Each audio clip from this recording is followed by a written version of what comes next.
Good morning, ladies and gentlemen. Confidence is a preference for the habitual voyeur of what is known as Jack Slack. And it's Thursday, the 24th of May. Fights Gone By podcast, episode 82. And we're talking about Bellator 200 and UFC Till versus Thompson. And a little bit about the fights that happened earlier this week. I skipped the first podcast this week, or rather pushed back the first whatever podcast this is happening today, because the fights at the weekend were pretty awful.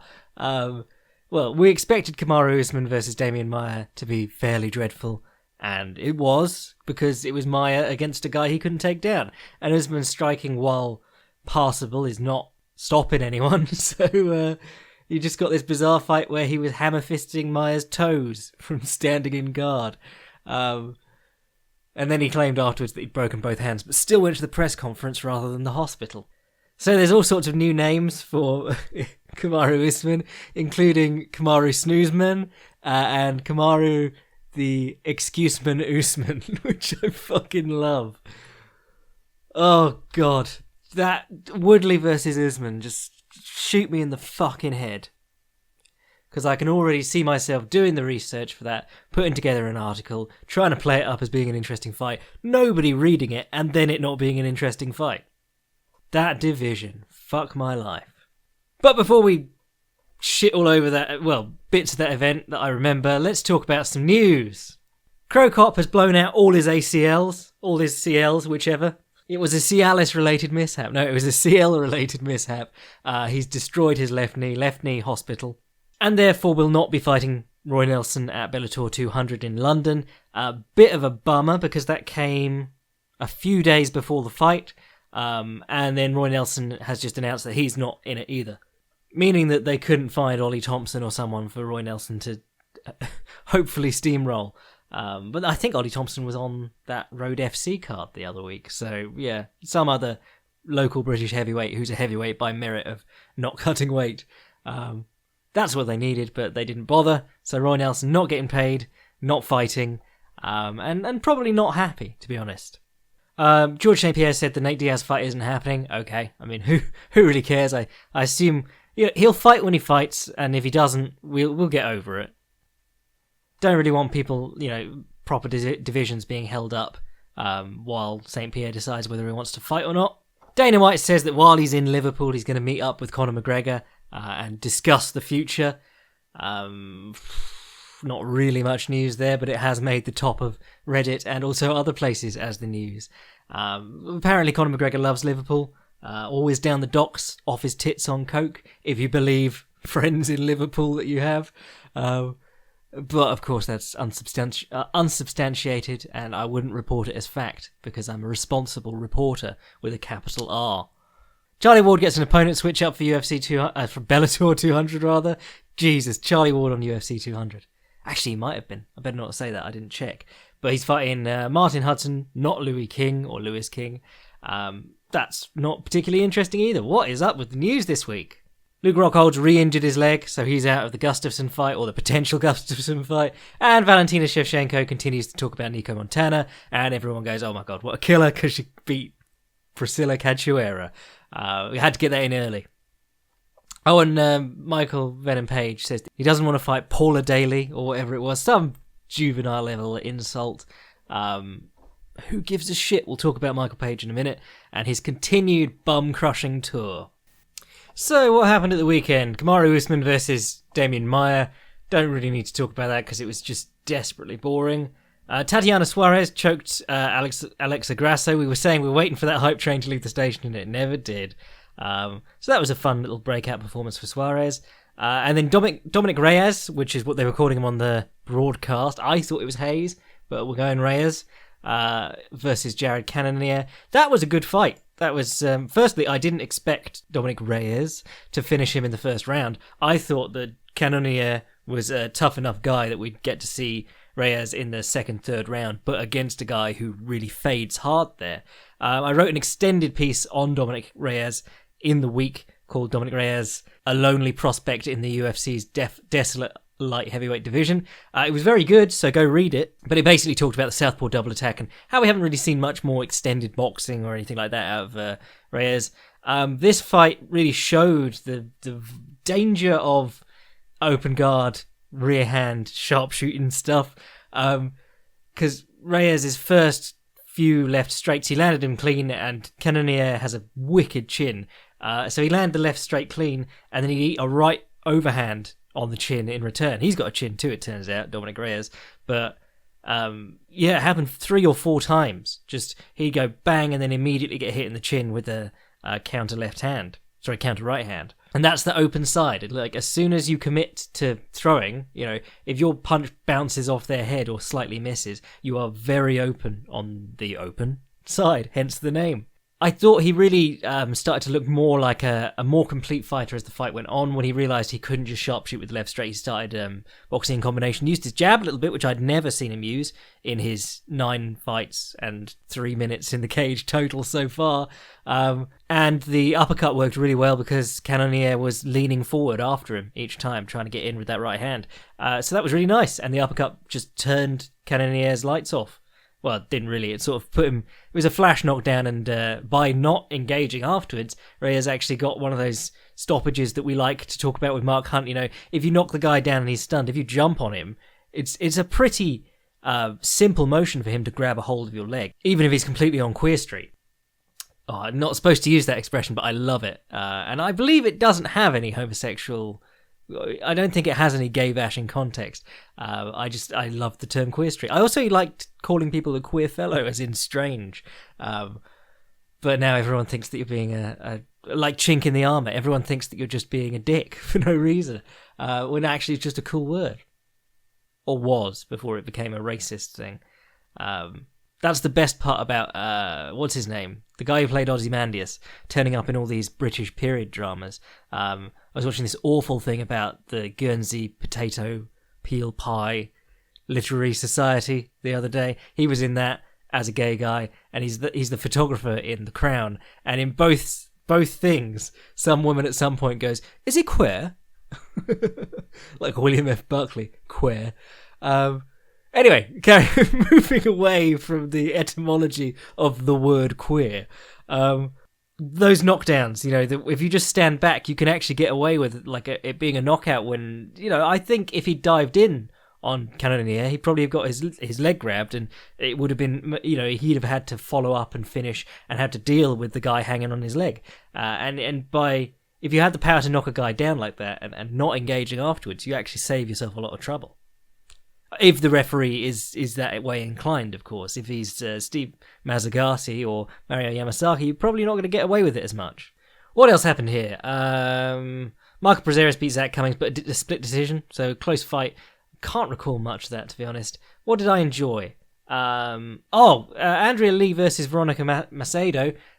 Some people call him the hottest fight in UFC history. Both lookers, and the referee was all right too. What was that about? But I quite enjoyed that. Macedo landed a really nice jump spinning back kick counter early on. Andrea Lee, much hype on her striking, but she looks very slow on the outside. Really where she did her best work was once she could entangle Macedo and hit her with some knees, trip her. It was nice that the exchange on the ground where she was trying to keep a hold of a body lock and Macedo was just trying to put her ass up in the air, put the hips between her and her opponent, but then finally got put into a smash pass. I thought that was a decent fight, and I thought that was a good showing for Andrea Lee, because she's coming from, I think she was in Bellator for a little while, and might have been an Invicta, but she doesn't have a particularly strong level of competition, aside from Roxanne Modafferi, who I think beat her way back in the day, when she had 3 fights.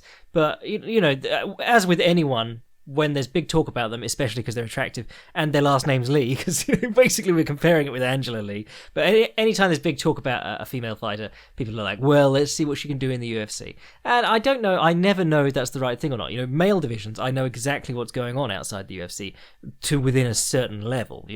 If you're a decent enough fighter and you fought a couple of decent fighters outside the UFC, I'll have heard of you. The thing about women's MMA is that I have no fucking idea what's going on outside the UFC. And to be honest, there's one thing less appetizing than watching regional MMA. It's watching regional women's MMA. So, or B-level women's MMA, which is the whole selling point of Invicta. So, God, that's a hard sell.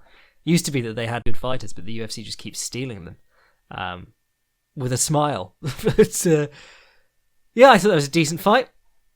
And then Vicente Luque KO'd Chad Laprise, which was pretty awesome. So aside from that, not a lot on that card I really enjoyed a lot. Just sort of a humdrum card. Had a really good Dwyer rating, actually. A lot of these guys coming off wins. Jesus Christ, on the subject of stats, Damian Maia is something like 0 for 47 on his last 47 takedowns, because they put him in against 3 wrestlers. Whoever is booking Damian Maia... Well, I always had this thing where I thought that the UFC didn't know how to sell submission artists anyway. Like, if you're a knockout artist, you are instantly catapulted into any fight they can possibly give you to get you front and center. If you are Jacare or Damian Maia or someone like that, they've no idea what to do with you, how to market you. But Maia gets his 3rd wrestler in a row, and that's just awful matchmaking. Even if you were trying to build Usman up, I know that Maia came in as a replacement for Ponzinibbio, but even if you were trying to build Usman, Usman versus Ponzinibbio, you got a big banger who maybe isn't as strong on the ground against a guy who's going to try and take him to the ground and batter him there. Switch him in with Damian Maia, and you've just got a... Well, I understand why they did it. South American, Damian Maia, short notice fight, but that is not an ideal matchup. Anyway, let's move on. We'll break it up, so we'll do the previews in a minute, but we'll do a couple of questions first. What's up, Jack, you cheeky nodder? I wonder if you could talk a little bit about attrition in fighting. You've mentioned previously how useful it is to close up eyes through effective striking, but do headshots that don't wobble an opponent add up over time in other ways? What's actually going on with a body shot that makes it effective at shrinking the metaphorical gas tank of a fighter? Thanks and keep up the good work from John. P.S. Are you brand loyal when it comes to tea? I normally drink Twinings. I'm a big fan, if I'm going expensive, I'm a big fan of T2, which is an excellent tea shop. If you're ever in London, get down there. They got all sorts of weird fucking flavours. Probably a bit too expensive for what it is, but it's my brand. But mainly Twinings. I'll have a Yorkshire tea. That's more of a treat when I go to someone else's house, like a Yorkshire tea or a Tetley's. I'm always surprised. Oh, it's a new flavour. But back to the important stuff in the question. Actually, Marks and Spencer's own tea isn't bad. If you're in a tight spot and you can only get to M&S, it'll do. But what were we talking about? Attrition in fighting. Yeah, I talk about closing eyes because that's one of the very first things that fighters worked out in the bare knuckle days. My namesake, Jack Slack, he was famous for backhanding and closing people's eyes. You don't need an awful lot of force to make swelling around the very sensitive parts of the face. The sensory organs, you start smashing those a little bit. The top of your head, your skull, that all protects your brain cage, we call it in the fighting world. But, your head is built quite well to take damage in the short term.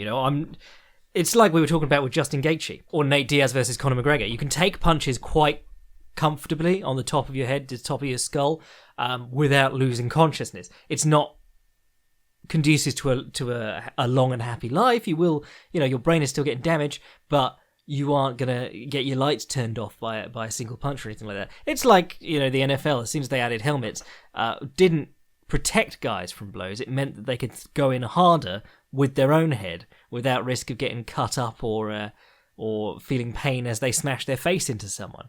I can't remember who it was saying, take the helmets off and we'll know how tough these guys really are. Because, a helmet is a big piece of carbon fiber, whatever it is, around the top of your head, which basically stops you from feeling pain. You just feel the shaking up of your head, and you can take way more force or put way more force onto it than if your head was naked. But anyway, sorry, returning to attrition. We were talking about with John Lineker the other day.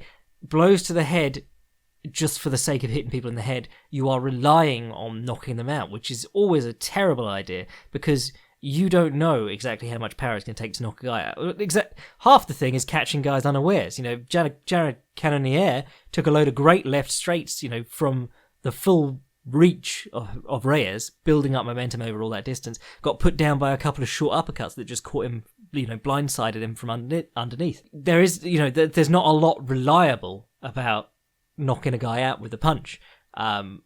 You can reliably, some people have harder skin than others, but even if you just took like your thumb and jabbed it into someone's face in the same spot over and over again, just like to annoy them, eventually that would start to bruise up. If you can land good hard blows to the same areas consistently, then you know that you've got a great chance of swelling them up within the time limit. And of course, the more the skin swells, the more likely you are to cut them. And of course, the more the skin swells around the eyes, the harder time they're going to have seeing. And again, this links back to the things that help land knockouts when thrown to the head are catching the fighter unawares. So if they're partially blinded and they don't see the shot coming, that helps a lot. And if they're tired, and getting hit in the head does tire people out. It's not quite the same. It's not going to wind you like a good body shot will, or start to slow you down in the same way that body shots do. But getting hit in the head is tiring. Because it's it's not something you're used to or meant to do. And I think the Diaz brothers, especially in MMA at least, show this quite well. The 50% punches to the head rather than swinging the whole time. And guys would just wilt under fire even before Nick really started throwing all the body shots. The body shots were a later development in Nick Diaz's career, but the tap, tap, tap striking was always there. And the guy's just still tired in front of him. It's the same with being beaten to the punch. That just saps you of your energy. If you're doing something and someone catches you halfway through, even with a half-assed flicking blow, it takes something out of you. And perhaps that's to do with mental exhaustion more than it is to do with bodily exhaustion. It's the same way if you're rolling with someone and you can't get anything going. It's fatiguing mentally just to not be able to get anything going, to keep having to bridge, to move, to shrimp, to make stuff happen, and it's not working. It makes you just sort of slow down, and then you get caught because you're thinking or you've stopped.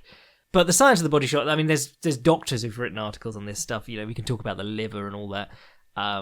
Generally, it's swelling doesn't help, and bruising around like the ribs and the midsection tend to slow both your like breathing, because obviously you're going to be breathing heavily in a fight, and also tend to slow your movement and the freedom of your trunk. There are much better guys to talk to about that than me with my not medical degree in a humanities subject.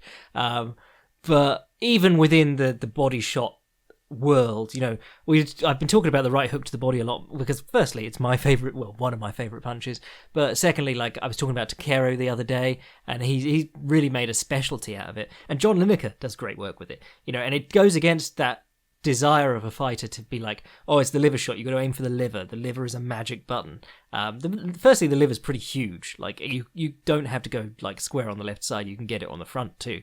But in fact, get a doctor to show you percussion on finding your liver, because it's surprising how big it is. But the solar plexus and the liver are two that are sort of like aim for these points. But the floating ribs are on both sides and also great to aim for. Again, it's the difference between like punching someone generically in the head or getting their eye or their temple or their jawline. You're getting different results based on where you hit. And if you hit the solar plexus like 4 or 5 times with a good right straight or a jab, that gets old fast. Like no matter how much muscle dudes have got around it. Anyway, sorry John, I got a bit rambly there, but thanks for the question. Hi Jack, from down here in New Zealand. I won't try my New Zealand accent again because I did it with John Danaher last episode and it was fucking awful. Been following MMA and BJJ for only the past 4 years, and your podcast, articles, and Patreon history lectures make it much more interesting and enjoyable, and are the best things out there in terms of content, I reckon. Oh, thank you. My question is about the closed guard. It's a long one, I'm afraid, but probably one that a few of your listeners can relate to. My club is mostly about sport jiu-jitsu, and we train in the gi all the time.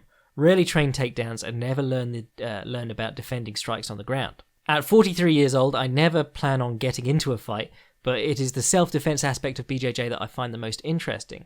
What would you recommend as the best practical 1 or 2 key concepts and techniques to use from the bottom of closed guard in a self-defense situation against an untrained opponent? It would be good to have something I could use so that I'm covering both bases, self-defense and sport, when rolling. I figure I could try and practice this technique when rolling against white belts, and maybe try it straight away rolling with more experienced belts before switching to a more sport BJJ closed guard game to avoid getting smashed when it fails. I have seen the overwrap to back in the Hibero Jiu-Jitsu University book, which I thought could be good. In the book, it says Hickson has done it 1,000,000 times to opponents, wink wink. Or maybe the Williams guard. Or should I save the hassle and just drill standing up from the closed guard so I can get up and get the fuck out of there in a street situation? Sorry again for the long-winded question, and thanks for the answer, Van.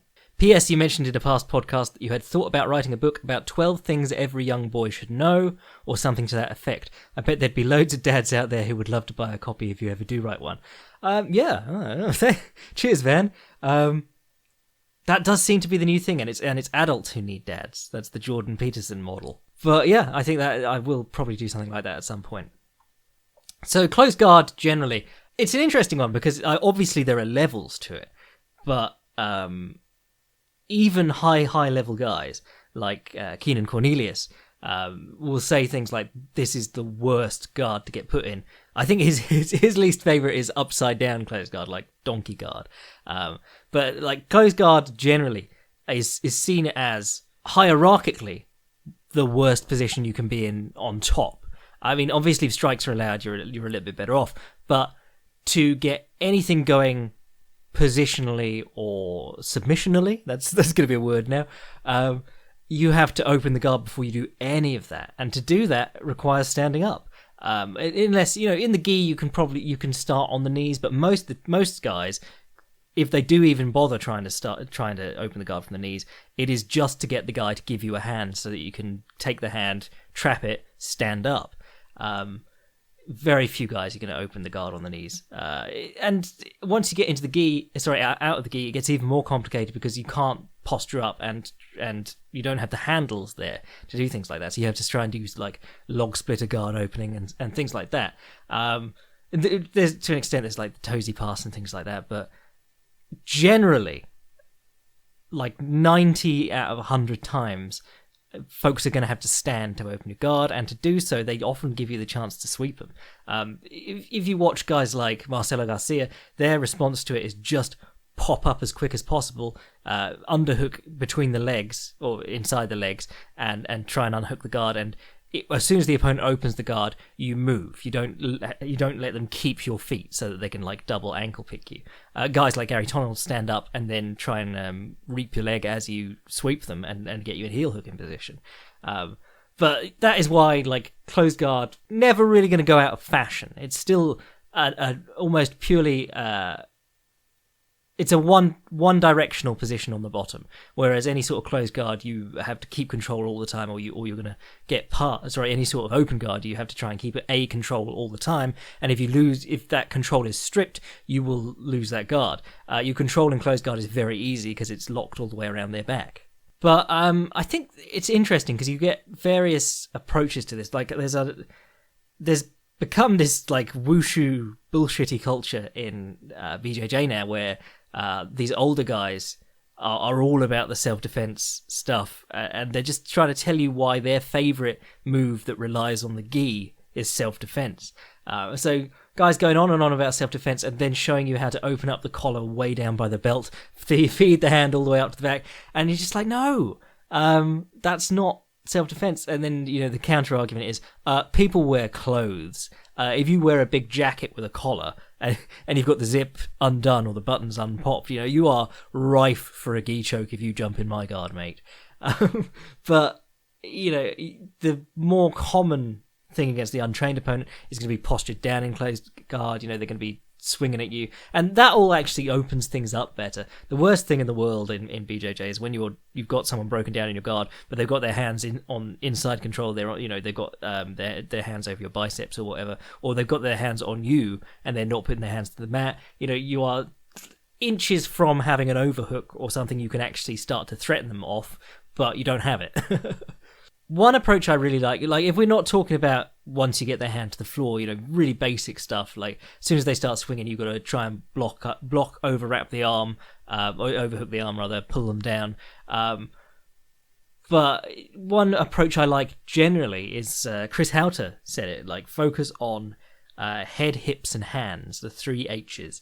And that basically means like, you can be doing double wrist control and things like that, but at all times you want to be thinking about where their hands, hips, and head are. You want control over their hips so that they can't posture and things like that, but also like in closed guard, you've got to have your hips, your glutes and stuff engaged so that they can't just drop down and headbutt you, which is the worst possible thing that can happen. And that's something that we get really away from if you train in the gi a lot. And to be fair, I train tons of no gi, and I also get in the habit where I'll be, someone will be in my closed guard and I'll just let them sit up.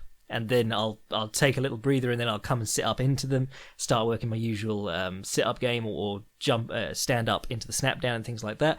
But, just forgetting that were this a street fight, the hands aren't really the most dangerous thing, because the hands, as soon as they start swinging, all you need to do is like answer the phone or whatever, make a barrier or a shield, and use your hips and abs to pull them forward, and then you've got a decent attacking position. It's the head which... you can attack without opening yourself up much, and it's fairly... There are strikes that take a long time to learn, and are really high technique strikes. And there are things that anyone can do and would do if they were like an ape, like a hammer fist. Everyone in the world knows how to hammer fist. And if they were really angry at someone and didn't know anything about fighting, they would probably try and hammer fist them. The same is true of the headbutt. It does not take much learning. So you can play double wrist control if you're engaging your core, your glutes and everything, and you're keeping them back so that they can't come down on you. You do want to try and break them down, so try and pull them down and get your head offside. Neil Melanson talks about that a lot. Like he does a lot of using his abs to pull the opponent in and break their posture. But he says make sure you get your head off to the side, because obviously you do not want them butting you in the face as they come down, which can be done as easily by accident as it is done on purpose. But if you can't break a guy down, the sit-up guard works fantastically. BJ Penn's entire closed guard book and all the closed guard stuff in the Mixed Martial Arts Book of Knowledge, all that stuff is based off a sitting up position. The sit-up sweep is taught a lot of ways, but the most common way is you open your guard in order to sit up and sweep. BJ Penn does this thing where he keeps his guard locked, works himself up into the sitting up position, but keeps the guard locked, and then only opens it when he wants to attempt the sweep, and then you can move into other positions. And he famously took Matt Hughes' back by sitting up into him with the frame across his neck, and it's very similar to a shoulder roll. You have bladed your body and you're down behind your shoulder and back. So if I'm sitting up on my right side with my left forearm across the throat, with the left crossface, the right hand of the opponent is going to be swinging into my back and shoulder. Their left hand is the one that can hit me clean, and if you know that's coming, you can start trying to duck it and either arm drag it or octopus guard out behind it, and that's what BJ Penn did to Matt Hughes very famously, but did blow out his rib in the transition, so obviously be careful. But sitting up into people is a terrific way to sort of make things happen, because they will either not have the strength to push you down or not bother to push you down, and then you can either attack them with a sweep or whatever, or stand up. Stand up and snap down is still one of the best techniques you will ever learn, because against good grapplers, they will give you space enough for you to stand up with like a collar tie or a frame across their face, across their throat or something, and then snap them down into a guillotine or a front headlock. And then, if you stand up out of guard and snap a guy down and he doesn't react in time, you can run straight around to his back. And suddenly you've gone from bottom to back position in no time at all. But even more important in a street fight, if you can hit a technical stand-up from inside the guard, or put a knee shield in and stand up that way, you can knee them in the head while they're on their knees, because dudes are not good at getting up quickly. And this is something we say when I always bring up the great Antonio versus Antonio Inoki. If you can't get off the floor quicker than your opponent, you are going to get kicked in the head. and that basically dictates fights. If you can throw someone down and they can't get up quicker, then you can get to them and kick them, then you've got a good chance. Of course, in the UK, once you start putting the boots to someone, that's GBH as opposed to self-defense. But definitely something that you need to keep in mind at all times. So I'd say break down the posture and look for the usual overhook stuff. If you can't get the overhook or whatever, if they keep a tight inside line, wait for them to posture up and immediately sit up into them. And, if in doubt, my other favourite thing when guys are just... this is probably going to be more trained opponents than anything else. When guys are putting pressure on, the knee shield is great. Like, just scissor your legs, put the knee shield in nice and high up the chest, because that just makes stuff happen. I mean, you can make distance and move away. You can up kick them in the face, which is like the most important self-defense technique of all. Or if they're very aggressively trying to pass your guard, you can bait them into half guard and keep the underhook as they do it. But that's just me. I mean, there's a lot of different approaches to it out there, but their posture, following them up, and if you can jump up and snap down, that always works too. Actually, Barrett Yoshida still does that in high-level competition. He'll get guys engaging him on the knees, and then he'll just stand up, snap him down, and move into a crucifix. Anyway, cheers, Van. Got distracted by a closed guard question there. I personally hate closed guard, which is why I stand up and snap down so much. Right, time for some previews. We'll start with the weaker card of the weekend. Actually, I don't know if because Bellator's lost a fight now, but actually, no, it still looks all right. They're both okay cards. So the UFC, what we got going on? Lena Landsberg's back, jerking the curtain against Gina Mazzane. That's not interesting. My boy Elias Theodorou versus Trevor Smith. Fun enough. What else is going on? Tom Breeze, yay! Tom Breeze versus Daniel Kelly. We got a Brit versus an Anzac person. Man, I remember writing is Tom Breeze the next UK superstar or whatever it was back at Fightland, because he was looking good for a while. Mind you, he's only had the one loss. He's just not been setting the world on fire lately. I think it was easy to get hot on him because he crushed Cathal Pendred and Luis Dutra. But yeah, he had that decision over Keita Nakamura, and he lost to Sean Strickland, who just got wheel kicked the other day. Oh, he had a cancelled bout against the Bang Bus back in 2017. Man, he's not fought since 2016. That would be why we haven't heard much from Tom Breeze. But he's fighting old man Dan Kelly, who I love, with his old man judo and his fucking knees taped up completely like Sakuraba. That's what a lifetime of judo does to you. Just fucks your knees. But Kelly's coming off the knockout loss to Brunson and a loss to Elias Theodorou. Bit sad because he'd beaten Kamosi and Rashad Evans back-to-back before that. But that should be a fun one. I imagine probably tentative striking clinic from Daniel Kelly on the feet with his old man judo trips. Nordine Taleb's back. God, that guy fights at a furious pace. I swear he's on every other card I watch. Just recognise him because of his ridiculous nose. So he fought Danny Roberts in December. Oh, it just feels like he's on every card then. And he beat Oliver Enkamp back in May of last year. Oh God, time is really flying, and I just get a really warped sense of time doing this job. Who's he in against? Claudio Silva, who got a split decision over Leon Edwards, and I was wondering, why do I not remember that? Do you know why I don't remember that? Because it was 2014. What's he done since then? He had a fight against Nordine Taleb booked 3 years ago, and that was cancelled because he broke his foot. And then he had a fight against Sayar, the famously injury-prone Sayar Bahazagdaba, in 2016, and then Silva got injured and had to pull out of that. So he has not fought in almost 4 years. That's incredible. If he gets a highlight reel knockout and then just doesn't fight for another 3 years, that'd be amazing. What else is going on? Marquand Amakhani, who everyone was really hot on for a while, fighting Hick Diaz, Jason Knight, who bit that dude's finger. That'll be good. Mads Burnell against Arnold Allen. I do like Mads Burnell because it's that he looked tiny against Michael Brazeras, and he still put up a decent fight. And then you got the main event between Stephen Thompson and Darren Till. I'm going to be doing an article on this one tomorrow. It is a wonderful fight. I fucking love it. All sorts of like ins and outs going on here.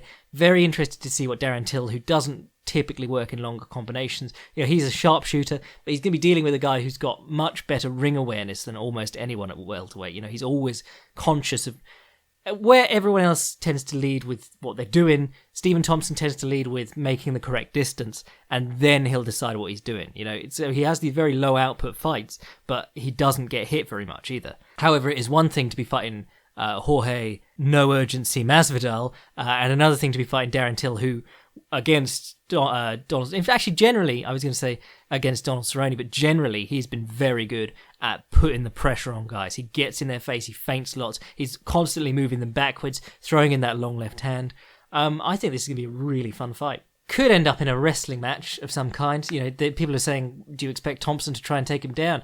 I could see Till trying to take him down. Both of them are good on the ground. Both of them, you know, neither man got a strong wrestling pedigree, but both are good top players. An interesting one to remember is the fight with between Till and Nicholas Dalby. A really good fight. If you've not seen that, go watch that again. But it definitely showed The third round was just Till trying to survive, basically. He was very much in control for the first 2 rounds, and then the third round he really seemed to slow. And Dalby had been really struggling to make the distance and get in on him for the first 2 rounds. But in the third round, he just stuck to him. And he was hitting him with these high kicks. There were 2 high kicks that sort of wobbled Till, and they were left leg high kicks coming over the shoulder because he's a southpaw, and he fights with a low lead hand a lot of the time. But the thing about that is that, Stephen Thompson does have a wicked kicking game, but he's very much in the sharp shooting business with his kicks. One kick at a time, put him in, disguise them as each other. Dalby's kicks in that fight were from chest to chest. He'd suddenly flick this up over the shoulder. He was up in Till's face the entire time. Stephen Thompson is not the kind of guy who's going to get in your face, bully you, or take a beating to tire you out. The other thing is Stephen Thompson versus southpaws is always interesting because most of his kicking from both stances comes off his right foot.